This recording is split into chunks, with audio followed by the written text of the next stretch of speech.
तो गाइस अब तक हमने देखा गोजो के पकड़े जाने की वजह से मेगुमी फुशिगिरो को जेनिन क्लैन का नया लीडर चुन लिया जाता है, जो बात नायो को बिल्कुल पसंद नहीं आती और वो फुशिगिरो को ढूंढने के लिए इटाडोरी के पास चला जाता है, जहाँ पर यूटा भी आ जाता है क्योंकि हायर अप से उसे इटाडोरी को मारने के लिए कहा होता है। तो यूटा और इटाडोरी के बीच में घमासान लड़ाई होती है जिससे यूटा इटाडोरी को मार देता है। और अब आगे तो यहाँ हम चोसो और नायो की लड़ाई देखते हैं, जहाँ नायो चोसो को बहुत बुरी तरह धो रहा होता है। ये तो बहुत सारा तेज है, मुझे तो समझ में नहीं आ रहा कि आखिरकार ये किस तरह की कर्स टेक्निक को यूज कर रहा है, और ऊपर से ये तो मुझ पर हावी पड़ रहा है, तो इसलिए मुझे नहीं लगता कि ये मुझे ये बताएगा कि ये कौन सी कर्स टेक्निक यूज कर रहा है। कन्वर्जेंस का छोड़ो, मैं तो यहाँ पर अपनी बॉडी के बाहर का ब्लड भी कंट्रोल नहीं कर पा रहा। तुम तो सच में बहुत ज्यादा स्ट्रॉन्ग हो। आखिरकार तुम हो कौन? मैं 10 सिबलिंग्स में से सबसे बड़ा हूँ। ये कोई जवाब नहीं हुआ, मैं तो तुम्हारी कर्स टेक्निक और तुम्हारी टफनेस के बारे में पूछ रहा हूँ। तब नायो फिर से चोसो पर हमला कर देता है, पर चोसो अपनी रेड स्केल वाली कर्स टेक्निक को यूज करने लगता है। ये तो मेरे हिसाब से एडजस्ट कर रहा है और अपनी कर्स टेक्निक को यूज करके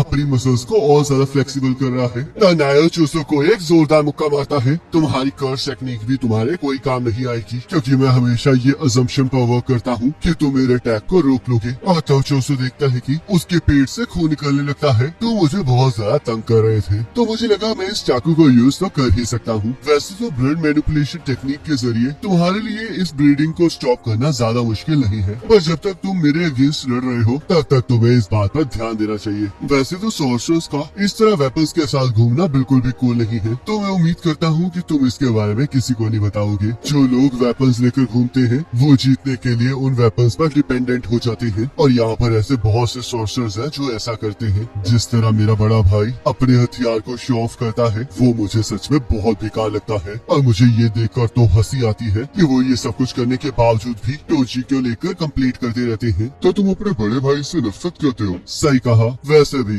बड़े भाई होने का क्या फायदा अगर तुम अपने छोटे भाई से कमजोर हो। उन्हें तो इस बात से शर्मा कर अपनी जान ही ले लेनी चाहिए। पर शायद ये भी हो सकता है कि आज तुम जो कुछ भी हो वो उन्हीं की वजह से हो। चाहे बड़े भाई छोटे भाई से कमजोर हो या फिर ताकतवर, पर वो फिर भी अपने छोटों के लिए रोल मॉडल्स ही रहते हैं। जब एक बड़ा भाई गलत रास्ता चुनता है तब वो अपने छोटे भाइयों को उस रास्ते को अवॉइड करने के लिए कहता है, और अगर वो सही रास्ता चुनता है तो वो अपने छोटे भाइयों को उसी रास्ते पर चलने के लिए कहता है। शायद तुम इस टाइम इतने ज्यादा ताकतवर इसलिए हो क्योंकि तुम्हारा बड़ा भाई कमजोर है। तुमने पूछा था ना कि मैं इतना ज्यादा टफ क्यों हूँ, वो इसलिए क्योंकि मुझे गाइड करने वाला कोई नहीं था, तो इसलिए मैंने खुद ही अपनी गलतियों को सुधारा है। और वैसे भी चाहे जो मर्जी हो जाए, मुझे हमेशा अपने छोटे भाइयों को सही रास्ता दिखाने के लिए उनसे आगे रहना होगा, तो इसलिए मैं इतना ज्यादा स्ट्रॉन्ग हूँ। चोसो अपनी टेक्निक से अपने ब्लड को मैनिपुलेट करने लगता है। आखिरकार ये क्या कर रहा है, और आखिरकार ये इतना सारा खून निकलने के बावजूद भी जिंदा कैसे है। तब हमें बताया जाता है कि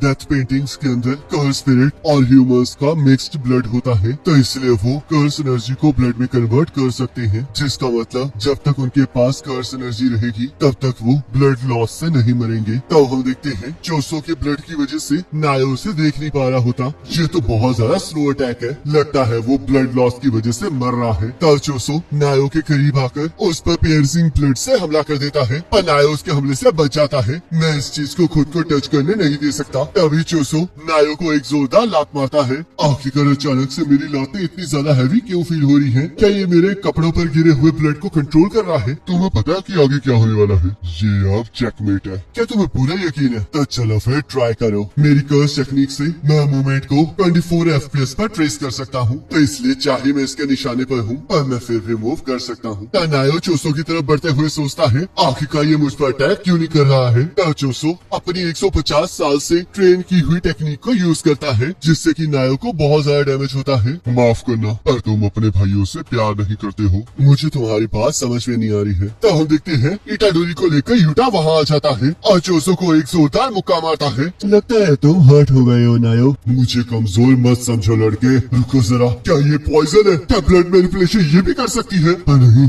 ये इफेक्ट किसी कर्स टेक्निक का नहीं है। वहाँ पर बहुत सारा ब्लड था जिस वजह से ये ह्यूमन नहीं हो सकता। क्या ये फुल फ्लैश्ड कर्स है? मेरी बॉडी इस नॉन ह्यूमन ब्लड को रिजेक्ट कर रही है। क्या मैं तुम्हें हील करूँ? मेरी रिवर्स कर्स टेक्निक लोगों को हील कर सकती है, पर उसके बदले में तुम्हें अपने सुपीरियर्स को ये बताना होगा कि इटाडोरी मर चुका है। तब यहाँ हमें पास्ट दिखाया जाता है जहाँ इटाडोरी के ग्रैंडफादर इटाडोरी के फादर से कहते हैं, जिन मेरी बात सुनो। क्या हुआ डैड? अगर ये बात उसके बारे में है तो मैं जा रहा हूँ। जिन तुम अपनी जिंदगी को जैसा जीना चाहते हो वैसे जी सकते हो, पर तुम्हें उस औरत को भूलना होगा, नहीं तो तुम मारे जाओगे। इटाडोरी के सामने ये बातें मत कीजिए फादर। लोगों का कहना है कि हम जितना सोचते हैं बच्चों को उससे ज्यादा याद रहता है। मुझे पता है कि तुम्हें बच्चा चाहिए था, पर ये कायोरी के साथ नहीं हुआ है क्योंकि उसकी मौत पहले ही हो चुकी थी। तो इटाडोरी की माँ कहती है, फादर इन लॉ, आखिरकार आप ये क्या कह रहे हैं? यहाँ अचानक से इटाडोरी को होश आ जाता है और वो यूटा को देखकर डरने लगता है। शुक्र है तुम ठीक हो। मेरे हिसाब से सितंबर में गोजो सेंस से मेरे पास आए थे और उन्होंने कहा था कि मुझे तुम्हारा ख्याल रखना होगा, तो इसलिए मुझे ये एक्टिंग करनी पड़ी। उन्हें शक था कि उनके साथ कुछ बुरा होने वाला है, तो इसलिए उन्होंने मुझे फर्स्ट ईयर और सेकंड ईयर के स्टूडेंट्स पर ध्यान रखने के लिए कहा था, और सबसे ज्यादा उन्होंने तुम्हारा ख्याल रखने के लिए कहा था क्योंकि तुम्हें भी मेरी तरह हायर अप्स मारना चाहते हैं। तो इसलिए मैंने ये सारा प्लान बनाया ताकि मैं तुम्हें बचा सकूं। पर हायर अप्स बेवकूफ नहीं है, तो इसलिए मुझे अगर तुम्हें मारने वाला मिशन लेना था तो मुझे तुम्हें मारने का वादा करना पड़ा। तो इसलिए मुझे माफ कर देना कि मैंने तुम्हें मार दिया था। अगर ऐसी बात है तो मैं आखिरकार जिंदा कैसे हूँ? क्योंकि जब तुम्हारा दिल रुक गया था तब मैंने रिवर्स कर्स टेक्निक से तुम्हें हील कर दिया, और मुझे लगा कि जितना मैं तुम्हें जानता हूँ उस हिसाब से तो ये तुम पर जरूर वर्क करना चाहिए। ये दूसरी बार है जब तुम्हारी मौत का खेल रचा गया है, और जिस तरह के हालात अभी हैं, उन्हें बहुत जल्दी पता चल जाएगा कि तुम जिंदा हो। पर फिलहाल के लिए तुम्हारा मरना कंफर्म हो चुका है। आखिरकार तुम ये सब कुछ क्यों कर रहे हो? क्योंकि तुम उन लोगों के लिए इम्पोर्टेंट हो जो मेरे लिए इम्पोर्टेंट है। मेरे पास भी कभी ऐसी पावर थी जिसे मैं कंट्रोल नहीं कर पाता था, और मुझे लगा था कि वो मुझे जबरदस्ती मिली है, पर उससे मैंने खुद चूज किया था। पर तुम्हारा केस ऐसा नहीं है। तुम्हारे पास जो पावर है वो तुम्हारी अपनी नहीं है, तो इसलिए तुम्हें किसी भी चीज के लिए ब्लेम नहीं करना चाहिए। तुम समझ नहीं रहे हो, इसमें चाहे मेरी गलती हो या ना हो, पर मैंने वो सब कुछ किया है। इटाडोरी, आखिरकार तुम यहाँ पर कर क्या रहे हो? चलो जुजुत्सु हाई वापिस चले। स्कूल के अराउंड जो बैरियर है वो कमजोर हो रहा है, और जब तक कोई तुम्हारे फेस को नहीं देखेगा तब तक किसी को भी पता नहीं चलेगा कि तुम वहाँ हो। तो चलो फिर पुराने स्टूडेंट्स के साथ दोबारा मिलते हैं। रुको जरा, इस तरह एक्ट मत करो जैसे कुछ ना हुआ हो। इसने मुझसे कहा था कि ये मरना नहीं चाहता है, पर इसे तो खुद ही यकीन नहीं है कि ये जिंदा रहना डिजर्व करता भी है या नहीं, तो शायद इसीलिए ये मेरे साथ पूरी ताकत से नहीं लड़ा था। मैंने बहुत सारे लोगों को मारा है, पर वो सारी गलती हम सभी की थी, तो इसलिए सेल्फिश मत बनो और अकेले रहना छोड़ दो। हम लोग वो हीरोज नहीं है जो कि जस्टिस के लिए लड़ते हैं, हम बस जुजुत्सु सॉर्सरर्स हैं। कोई भी हमें पूरी तरह जज नहीं कर सकता, तो इसलिए हमें इस बात का हमेशा प्रूफ देना होगा कि हमारा जिंदा रहना क्यों जरूरी है। और वैसे भी हमारे पास खुद के बारे में सोचने का टाइम नहीं है, क्योंकि हमें लोगों को बचाना है। और मुझे लगता है तुम इसी वजह से हमसे दूर रह रहे थे। फुशिगुरो, तुम समझ नहीं रहे हो, जब तक मैं तुम्हारे आसपास रहूंगा तब तक तुम सफर करोगे। तो फिर मुझे बचाओ इटाडोरी। केंजाकू ने जुजुत्सु के लोगों को कलिंग गेम में एक दूसरे के साथ लड़ाने का प्लान बनाया है, और मेरी बहन सुमिकी भी उस चीज में फंस गई है, तो इसलिए मैं तुमसे रिक्वेस्ट कर रहा हूँ इटाडोरी, मुझे तुम्हारी स्ट्रेंथ की जरूरत है। तो गाइस, इसके बाद कलिंग गेम आर्क स्टार्ट होने वाली है, और ये सारा प्लान केंजाकू का है जो कि इस टाइम गेटो की बॉडी में है। और गाइस, इसमें कुछ रूल्स है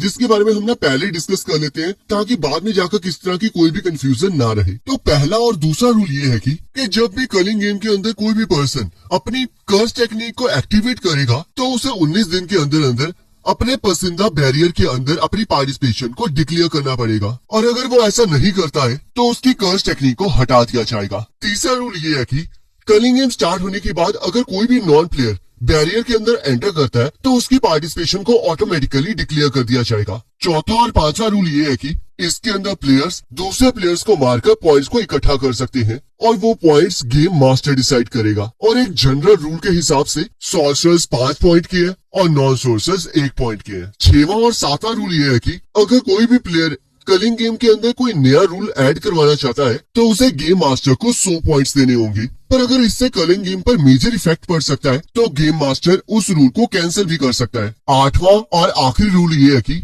अगर किसी भी प्लेयर की पॉइंट्स 19 दिनों तक बिल्कुल सेम रहती है तो उसकी कर्स टेक्निक को रिमूव कर दिया जाएगा। तो इटाडोरी को अपने ग्रैंडपा के आखिरी शब्द याद आते हैं। यूटा, सुकुना फुशिगुरो को लेकर कोई प्लान कर रहा है। वो शिफुआ में मुझ पर इसलिए कंट्रोल ले पाया था क्योंकि मैंने इकट्ठे 10 फिंगर्स को खा लिया था, और अब मेरे अंदर 15 फिंगर्स हैं। पर अगर मैं बाकी बची 5 फिंगर्स को एक ही बारी में खा लूंगा तो मुझे नहीं लगता कि वो मुझ पर कंट्रोल कर पाएगा। पर अगर मैं दोबारा से सुकुना में कभी भी कन्वर्ट हो गया तो मुझे मारने से पहले हिचकिचाना मत, क्योंकि मुझे पूरा यकीन है कि तुम ऐसा कर सकते हो। ठीक है, मैं वो सब कुछ करूंगा जो मैं कर सकता हूँ। तो बताओ फुशिगुरु, अब मुझे क्या करना है? हम पहले जुजुत्सु हाई वापस जाएंगे और मास्टर टेंगन के साथ कांटेक्ट करेंगे। हमें ये भी पता लगाना होगा कि प्रिजन रेल्म की सील को कैसे हटाना है, और ये भी पता लगाना होगा कि केंजेको को क्या चाहिए और वो प्लान क्या कर रहा है। ये कलिंग गेम जुजुत्सु का आतंकवाद है जो कि किसी ने भी नहीं देखा है, तो इसलिए अगर हमें ये सब कुछ ठीक करना है तो हमें हमारे सभी सवालों के जवाब चाहिए, और मुझे लगता है कि सिर्फ मास्टर टेंगन ही है जो हमें इस चीज के जवाब दे सकते हैं। तो फिर यूकी का क्या कहना है? मैंने उससे पहले ही बात कर ली है और ये उसी का आइडिया है। वो भी इस टाइम जुजुत्सु हाई में छुपी हुई है क्योंकि वो हायर अप्स को अवॉइड करना चाहती है। पर यहाँ पर प्रॉब्लम मास्टर टेंगन का कंसीलिंग बैरियर है। Master Tengen Tom of star corridor में रहते हैं और वहाँ तक पहुँचने के लिए हमें 1000 दरवाजों में से वो दरवाजा ढूंढना होगा जो उस जगह पर खुलेगा। और प्रॉब्लम ये है कि वो डोर्स हमेशा शफल करते रहते हैं, तो इसका मतलब अगर हम गलत दरवाजा खोलेंगे तो हम मास्टर टेंगन से कभी बात नहीं कर पाएंगे। मुझे माफ करना फुशिगुरु, पर मुझे ये पूछना ही होगा आखिरकार नुबारा को क्या हुआ? तो फुशिगुरु अपनी आंखों को नीचे झुका लेता है और इटाडोरी गुस्से में कहता है, मुझे समझ में आ गया है कि आखिरकार क्या हुआ है। शायद उस बैरियर को पार करने का एक रास्ता है। आखिरकार तुम्हारा क्या मतलब है चोसो? माइतो ने एक बार सुकुना की फिंगर्स और डेथ पेंटिंग बॉम्ब्स को चुराया था, तो इसलिए हम भी वैसा कर सकते हैं। तो हम यहाँ देखते हैं सभी लोग माकी और यूकी के पास पहुँच जाते हैं। माकी, क्या तुम्हारे लिए इस तरह मूव करना सही रहेगा? चिंता मत करो, मुझे कुछ नहीं हुआ है। रिवर्स कर्स टेक्निक भी जले हुए निशानों को ठीक नहीं कर सकती, पर इसकी जान कर्स टोलरेंस से नहीं बल्कि इसकी फिजिकल टफनेस से बचाई है। मैं ऐसे बंदे से यही उम्मीद कर सकती हूँ जिसके पास हेवनली रिस्ट्रिक्शन जैसा गिफ्ट हो। फुशिगुरु, मास्टर टेंगन के बैरियर का क्या हुआ? इससे मैं एक्सप्लेन करता हूँ। जहाँ पर मास्टर टेंगन रहते हैं उसका दरवाजा वहाँ है जहाँ जुजुत्सु हाई अपने कर्स ऑब्जेक्ट और टूल्स को स्टोर करके रखता है। उस जगह पर मेरे छोटे भाइयों की बॉडीज है, जिस वजह से मैं अपनी कर्स टेक्निक से तो लोगों को गाइडेंस दे पाऊंगा। वो सब कुछ तो ठीक है, पर आखिर का ये बंदा है कौन? फिलहाल के लिए तो तुम इसे मेरा बड़ा भाई समझ सकती हो। और तो वो सभी लोग जुजुत्सु हाई के वेयर हाउस पहुँच जाते हैं। इसमें कोई शक नहीं है कि मेरे भाई इसी डोर के पीछे है, तो चलो फिर इसे खोले। तब उन्हें उस दरवाजे के अंदर बहुत सारे पेड़ दिखाई देते हैं और वो लोग आगे बढ़ने लगते हैं। तो चोसो वहाँ पर एक वेयर हाउस को देखकर कहता है, चिंता मत करो छोटे भाइयों, मैं बहुत जल्द वापस आऊंगा। तब वो सभी लोग एलिवेटर लेकर नीचे चले जाते हैं जहाँ इटाडोरी को खून के दाग दिखाई देते हैं और वो उसके बारे में पूछने लगता है। ये सब कुछ 12 साल पहले हुआ था और अब जब मैं उसके बारे में सोचती हूँ तब मुझे याद आता है कि सब कुछ यहीं से खराब होना शुरू हुआ था। तो चलो अब सभी लोग आगे बढ़ते हैं। तब हम देखते हैं आगे जाकर उन्हें कुछ भी दिखाई नहीं दे रहा होता। यहाँ पर तो कुछ भी नहीं है। ऐसी बात नहीं है, असल में टेंगन हमें रिजेक्ट कर रहा है। टेंगन इस दुनिया के साथ इंटरफेयर नहीं करता है, पर मुझे लगा कि अब जब 6 साइज सील हो चुकी है तो हम उसके साथ कांटेक्ट बना सकते हैं। और मुझे लगता है कि ऐसा भी हो सकता है कि ये सिर्फ मुझे ही रिजेक्ट कर रहा हो। चलो वापस चले, क्योंकि सुमिकी के पास बिल्कुल भी टाइम नहीं बचा है। क्या तुम लोग इतनी जल्दी जा रहे हो? तो मुझे तुम सबसे मिलकर बहुत ज्यादा खुशी हुई। और गाइस इसी के साथ ये पार्ट कंप्लीट हो जाता है।